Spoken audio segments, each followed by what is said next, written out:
right, thank you. So I'm going to start by asking you some questions. So my first question to you is, on a scale from 0 to 10, how much do you care about climate change? From not at all to very, very much.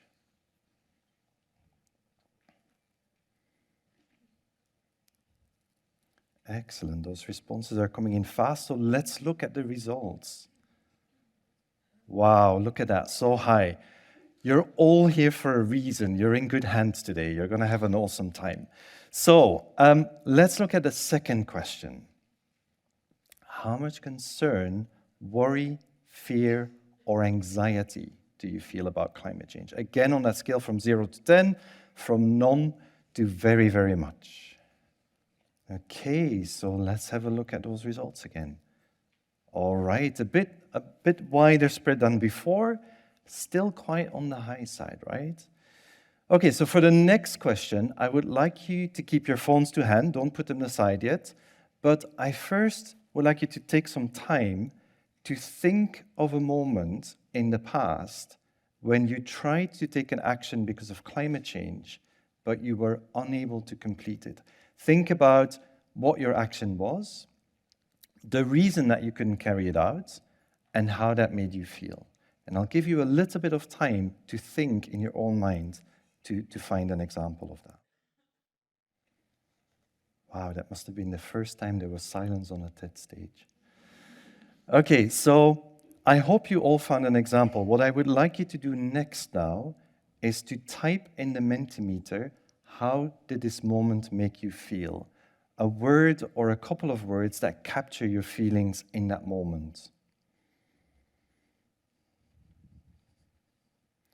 Look at those responses coming in. It looks like there's a very, very big winner in the middle. So let's look at those results there. Frustrated and powerless and helpless and disappointment. My gosh, what misery. I've never seen so many negative emotions together as on that screen. This is the dictionary of the negative emotions. Okay, so why did I just ask you those questions? I'm a neuroscientist and I'm on a mission to change how we think about and act on climate change. And these questions are super relevant to that mission. Let's look at the reasons that you had for why you couldn't do what you wanted to do. It's very, very likely that it's one of two types of reasons. The first type of reason that could have gotten in the way is the system. The system didn't allow you to do what you wanted to do. Either something didn't exist, or it was too expensive, or you didn't know how to do it, and you just didn't have the time to figure it out. The second reason I hear a lot is other people. Other people got in the way, or they didn't want to play along with what you wanted to do. Now, let's take a step back and look at all of the results together that you gave here.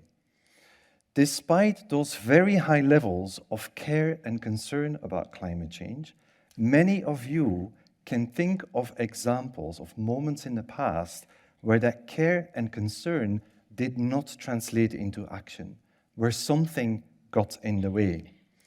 And you're not alone in this. Here in this room, this is not unique to us. Let's have a look at public opinion about climate change at large. This is data from Ipsos Mori, and since 2005, they have been asking people, how concerned are you about climate change? Now, there's lots of ups and downs on this figure, and I could talk about this for hours about why this is happening, and I'm not going to do that. But I want to draw your attention to this part here. Between 2013 and 2014, and then towards 2019, 2021, there's that massive increase in concern about climate change. It's at 60% in 2013, and then it's 25% higher in 2019. Now, on the surface of that looks like a good thing, right? Like, more concern about climate change might mean that perhaps we start doing something about this. But on occasion, Ipsos Mori also asks people, what are you willing to do on climate change? And this is one of those results. This is people's willingness to take action on climate change on a number of different types of actions, and it's comparing the responses from 2014 with the responses from 2020. The light green bars are responses from 2014, and the dark green ones are responses from 2020. And despite, over that same period of time, concern going up by 25%, there's barely any movement in people's willingness to take action. So concern is going up, and willingness to take action is flatlining over that same period. Now, that's even only willingness to take action. It's not actual action that people are taking. And we know from other research that there often is a very big gap between what people say they are willing to do and what they're actually doing in real life. So that gap between concern and action is even bigger than what we're seeing here in this data. So all of this together, your own examples of getting stuck, and then this public opinion data, pose a very big challenge to the idea that if only we get people to care about climate change, then they will do something about this. This is an idea that I hear so often that I call this the conventional wisdom about behavior change. That conventional wisdom is wrong, unfortunately. If we don't know how to overcome the barriers that we perceive in the system and other people, then no amount of caring more can lead to doing more. Psychologists have a word to describe the situations where we do know how to do something. It's called agency, knowing how to do something. To understand agency, just think of doctors and nurses on the floor of an emergency department. Because of their training and their professional expertise, they instinctively and intuitively know how to deal with that endless stream of emergencies that is coming through the door. Here there is a person having a heart attack, over there someone is bleeding heavily. They just know how to respond to that. Now, if you put me as a layperson without any medical training on that floor in the hospital, I'll be running around like a headless chicken. I would not know what to do in that situation. And the problem is that when it comes to climate change, most of us are like the headless chicken. Most of us are like the layperson on the floor of an emergency department. We don't have the agency to deal with the emergency. Now, that lack of agency plays out differently for everyone in society. At the Climate Action Unit, we work with people in a lot of different professional settings, in politics and government, in business and finance organizations, in the media. And what we hear a lot from people is where they say, I know how serious the situation is, but I don't really know how I could be doing more. That even applies to politicians and people in business, the ones that many of you in the room might think should be leading on this. The weirdest place where I ever heard this was amongst a group of millionaires. They said, what can we do? There's not that much we can do. We're not billionaires. So many of us feel stuck, and those feelings of being stuck lead to a lot of ducking of responsibility. We point a finger, we say, it's those people over there that need to do something first to solve the crisis. So people are wanting governments to lead. Governments are looking at businesses to change. Businesses are waiting for consumers to change their buying behavior. And everyone is waiting for everyone else to act first. So, what do we do about this mess? How do we break out of this cycle where increasing amounts of care and concern are not leading to the change that is required? Luckily, there's an alternative. We need to flip around the conventional wisdom and realize that in reality, the arrow points from action to care. In real life, actions drive beliefs far more often than beliefs driving action. It's doing something that changes our beliefs, our understanding and awareness of the world. And once we start doing something about an issue, the more we do, the more we start caring about this.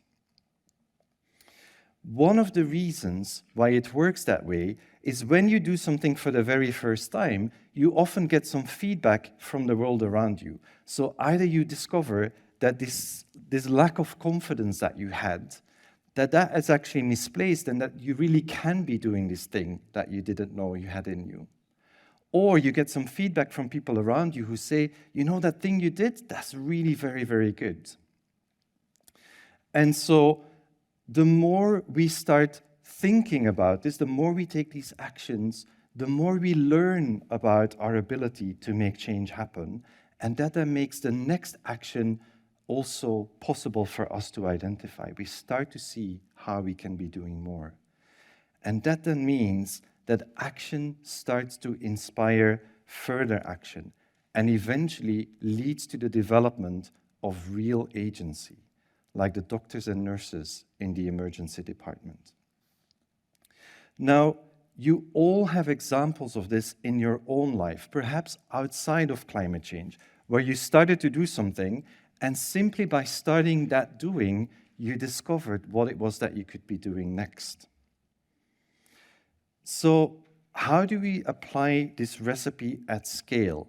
How do we collectively get ourselves unstuck so that we can stop pointing the finger at each other and waiting for other people to act first? There are two ways of doing this. The first one is that we need to start creating opportunities for doing, a wide range of them, across all of the areas in life where we know things need to change. And then we need to start doing them. A journey of 1,000 miles starts with a single step, according to an old Chinese proverb. So in order to go on that journey, you just have to take that first step.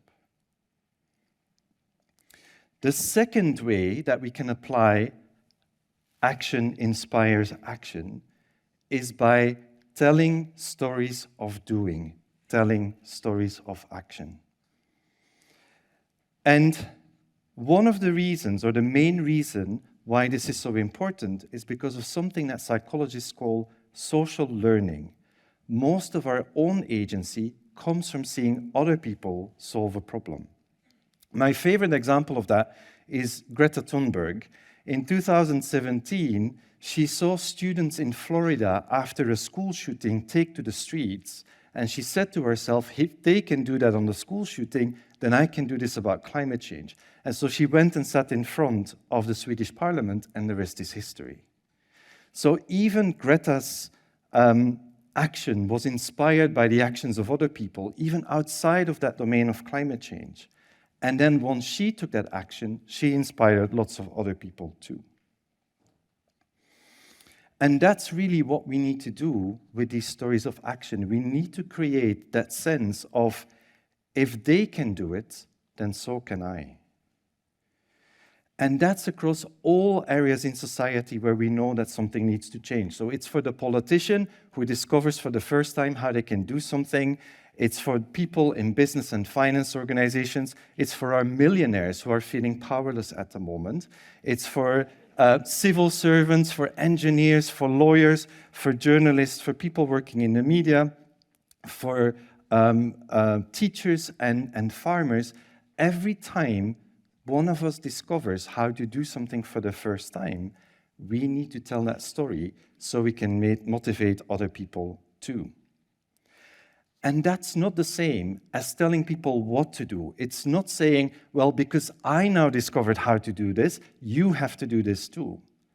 No, instead of that, it's telling people the story that helps them to understand how to make the change happen. So here, you really can tell your own journey of discovery. You can say, at first, I didn't know how to do this, but then I took this first step, And I figured out what the next step was, and the next one. And then I got a bit stuck, but I found a way around it. And eventually, I managed to achieve this really big thing that I never thought I could be doing. So when it comes to how we tell stories about climate change, for ourselves and for other people, we need to start to create the recipes and cookbooks of climate action, the stories that help us to understand how to make that change possible.